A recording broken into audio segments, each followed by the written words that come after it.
साथीहरू स्थानीय तहमा एसिस्टेन्ट सब इन्जिनियर र इन्जिनियरले गर्ने कामहरू के कस्तो हुन्छ, कस्तो कस्तो खालका योजनाहरू हामीलाई निर्माण गर्नुपर्ने हुन्छ प्राविधिक साथीहरूलाई, त्यसको बारेमा रहेछ आजको यो भिडियो।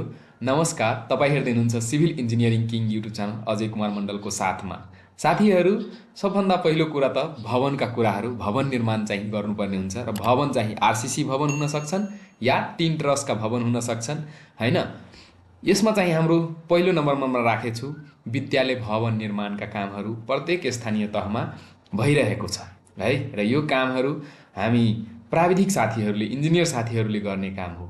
र विद्यालय भवनका निर्माणका कामहरू जस्तै यो हेर्न सक्नुहुन्छ, यो भवन होइन, 4 कोठे भवन हुन्छ, कुनै बेला 2 कोठे हुन्छ होइन। राष्ट्रपति शैक्षिक सुधार कार्यक्रम अन्तर्गतका यो भवन रहेछ, यो माथिको 25 लाखको योजना थियो, यो बनेछ।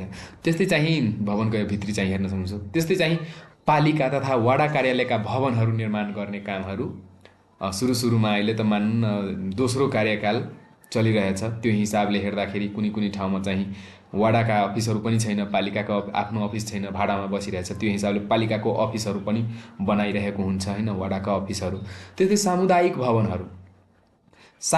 भवनमा यो हेर्न सक्नुहुन्छ, यो सामुदायिक भवन होइन, यस्तो खालका बनाउन सक्नुहुन्छ, या आरसिसी यो टिन ट्रस बनेछ होइन, यो तरिकाले सटर लगाएछ होइन, यो अर्को सामुदायिक भवन रहेछ, यो अर्को सामुदायिक भवन रहेछ। त्यस्तै अस्पताल, स्वास्थ्य चौकीका भवनहरू पनि बनाउनु पर्ने हुन्छ है। त्यस्तै पुलिस चौकीका भवनहरू निर्माण गर्नुपर्ने हुन्छ होइन, वडाका हुन्छ भयो भने यो पार्टिसन चाहिँ वडाले गरेछ होइन, यो हेर्न सक्नुहुन्छ।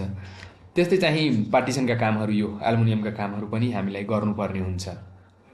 त्यस्तै मठ मन्दिरका कामहरू, यो हेर्न सक्नुहुन्छ, पेन्टिङ गर्ने काम होइन। त्यस्तै चाहिँ यो मठ मन्दिरका काम, यो मन्दिर हेर्न सक्नुहुन्छ। मैले नि यो उसको डिजाइन इस्टिमेट सबै कुरा मैले ओभरअल चाहिँ मैले नै हेरेको थिएँ होइन, बनिसकेछ फिनिस।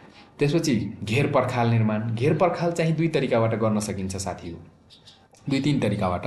एउटा चाहिँ चेन लिङ्क फेन्स र एउटा चाहिँ stone masonry, cemented stone masonry अथवा ड्राई स्टोन मेसनरी वाल चाहिँ लगाएर चाहिँ बााउन्ड्रीका कामहरू गर्न सकिन्छ। जसरी यहाँ हेर्न सक्नुहुन्छ, सिमेन्टेड स्टोन मेसनरी लगाएको छ होइन वाल। त्यस्तै चेन लिङ्क फेन्स, यो जुन हेर्दै हुनुहुन्छ यो के हो, चेन लिङ्क फेन्सबाट पनि घेर पर्खालका कामहरू गर्न सकिन्छ। यो चेन लिङ्क फेन्स छ है यो साथी, यो एङ्गल पोस्ट राख्ने अनि त्यसलाई चाहिँ त्यसमा बाँधेर गर्ने। त्यस्तै चाहिँ प्रतिछाले निर्माण होइन, यो हेर्न सक्नुहुन्छ प्रतिछाले निर्माण।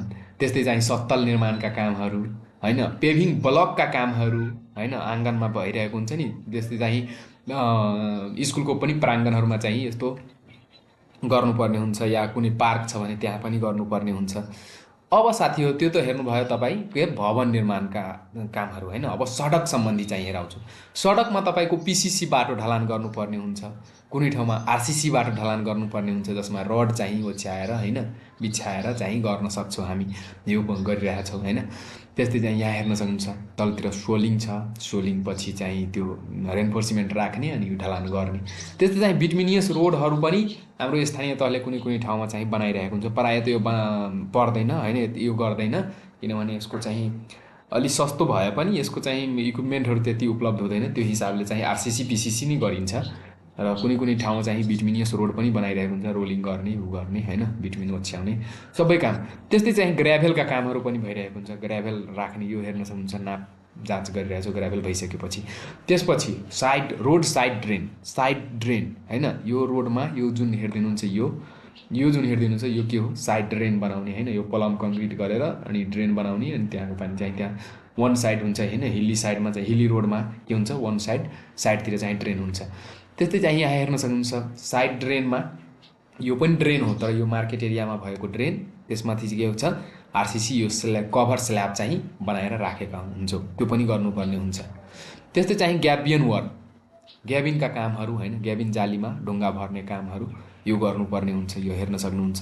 बााउन्ड्रीहरू बनाउने बेलामा, बााउन्ड्री भन्दा पनि कुनै ठाउँमा ल्यान्डस्लाइड भइरहेको ठाउँमा या जमिनलाई सुरक्षित राख्नु पऱ्यो भने यहाँको जमिन चाहिँ अलिक भाँसिए थियो, त्यही भएर चाहिँ यो ग्याबिन वर्कहरू, रिटेनिङ वालहरू बनाउने काम होइन, यो हेर्न सक्नुहुन्छ। यो फोटोमा पनि यो तपाईँले हेर्न सक्नुहुन्छ, रिटेनिङ वाल र ब्रेस्ट वाल के हो यो हेर्न सक्नुहुन्छ। यो जुन रोडको तलतिर जुन यो छ, रिटेन गर्नलाई, रोडलाई सस्टेन गर्नका लागि, रिटेन गर्नका लागि जुन बनाएको वाल छ, त्यो के हो, रिटेनिङ वाल, ब्रेस्ट वाल, यो हेर्नु रोडभन्दा माथितिरको ग्राउन्डलाई या त्यो स्लाइड नहोस् त्यो हिसाबले चाहिँ यसलाई चाहिँ के गर्छौँ हामी ब्रेस्ट वाल पनि दिइरहेको हुन्छ। यो ब्रेस्ट वाल हेर्न सक्नुहुन्छ। त्यस्तै कल्भर्ट निर्माण, यो हेर्न सक्नुहुन्छ साथीहरू, यो कल्भर्ट निर्माण हैन, यस्तो खालका कल्भर्ट निर्माण गर्नुपर्ने हुन्छ। यो कल्भर्ट हेर्न सक्नुहुन्छ। त्यस्तै सडक बत्तीका निर्माण कामहरू पनि गर्नुपर्ने हुन्छ हामीलाई, सडक बत्ती। त्यसपछि चाहिँ गोरेटो बाटो।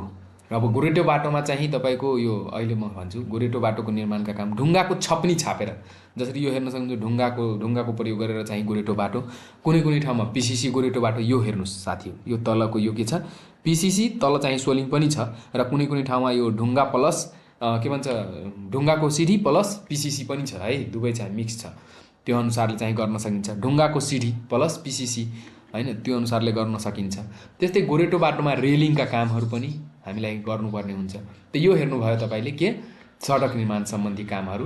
त्यसपछि खानेपानी तथा सिँचाइका कामहरूमा हेर्दाखेरि इन्टेक बनाउने हैन, पानीलाई मुहानबाट यसो कलेक्ट गरेर यसो इन्टेक बनाउने हेर्न सक्नुहुन्छ। त्यसपछि कलेक्सन च्याम्बर निर्माण गर्ने, दुई वा दुईभन्दा बढी चाहिँ इन्टेक भएको अवस्थामा कलेक्सन च्याम्बर निर्माण गरेर त्यहाँबाट उ गर्नुपर्ने हुन्छ। त्यस्तै रिजर्भायर ट्याङ्की यो बन्दैछ, यो चाहिँ रिजर्भायर ट्याङ्कीमा चाहिँ बनाउने।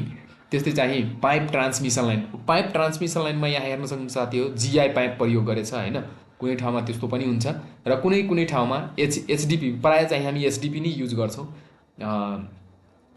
त्यस्तै हेभी संरचना भएपछि, हेभी कन्स्ट्रक्सन भएपछि त्यसमा चाहिँ हामी जिआई पाइप युज गर्छौँ।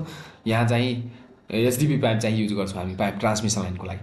त्यसपछि पाइप धारा निर्माण, यो धारा निर्माण गरेछौँ हैन। त्यस्तै चाहिँ पाइप खरिदको कामहरू गर्नुपर्ने हुन्छ। सिँचाइ कुलोको निर्माणको कुरा गर्दाखेरि यहाँ हेर्न सक्नुहुन्छ साथीहरू, यो हाम्रो के हो क्यानल हो हैन, लाइन्ड क्यानल भन्छौँ हैन, पिसिसी लाइन्ड क्यानल। त्यस्तै चाहिँ आरसिसी सिँचाइ कुलो, यो हेर्न सक्नुहुन्छ सिँचाइको लागि यो आरसिसी गरेर सिँचाइ कुलो बनाउन सक्नुहुन्छ, अथवा पिसिसी गरेर पनि के गर्न सक्नुहुन्छ यो कुलो बनाउन सक्नुहुन्छ, यो पिसिसीबाट गराए हो। त्यस्तै चाहिँ प्लम कङ्क्रिटबाट सिँचाइ कुलो बनाउन सक्नुहुन्छ। यो वाल जुन हेर्दै हुनुहुन्छ यो कुलो के छ हाम्रो, यो प्लम कङ्क्रिटबाट बनाएको छ र यो साइडमा चाहिँ यो सिमेन्टेड स्टोन मेसनरी पनि यसलाई प्रोटेक्ट गर्नका लागि राखेको छ, यहाँ चाहिँ भाँसिए थियो त्यही भएर। त्यसपछि नुहालो अथवा पन्धेरो निर्माणका कामहरू, यो हेर्न सक्नुहुन्छ, यो नुहालो हैन, यहाँ चाहिँ तल यसमा मूल छ र मूलको पानी युज गर्छौँ हैन। इन्डा हाम्रो उतातिर भन्छ, इन्डा भन्छ तराईतिर, त्यो यहाँ हेर्न सक्नुहुन्छ पानी आएछ हैन, नुहालो र पन्धेरो। त्यसपछि घट्टको कुलो निर्माण, घट्टको कुलो निर्माणहरू पनि गर्नुपर्ने हुन्छ। त्यस्तै चाहिँ हाम्रो अन्तिममा साथी राखेको छु नयाँ बाटो खन्ने काम, ट्र्याक ओपनिङ गर्ने काम पनि हुन्छ। यो मैले नै गराएँ हो।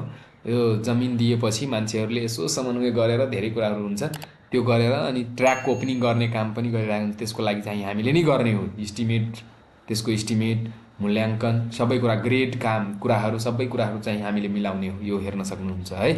त यो हाम्रो स्थानीय तहमा योजना निर्माणका कामहरू यस्तो तरिकाले भइरहेको हुन्छ। प्रायः यो सबैतिर यहीहरू हुन्छ हैन, अरू थप केही कुराहरू हुन सक्छन्, तर ओभरअल चाहिँ हेर्दाखेरि यो कुराहरू छ। धेरै साथीहरूलाई, नयाँ साथीहरू आउनुभएको छ, उहाँहरूलाई धेरै सहयोग भयो होला, फिगरका साथ एक्सप्लेन गरेका थिए। त्यही भएर अब भिडियो कस्तो लागेछ, भिडियो राम्रो लागेछ भने भिडियोलाई लाइक गर्नु, च्यानललाई सब्सक्राइब गरेर राख्नुहोस् र हाम्रो यो च्यानलको भित्रमा एउटा सरकारी कर्मचारी भन्ने प्लेलिस्ट छ, त्यहाँ चाहिँ सरकारी कर्मचारीहरूलाई चाहिने आवश्यक सबै कुराहरू चाहिँ त्यसमा पनि छ। अरू प्लेलिस्टहरू पनि हेर्न सक्नुहुन्छ। हस्, धन्यवाद।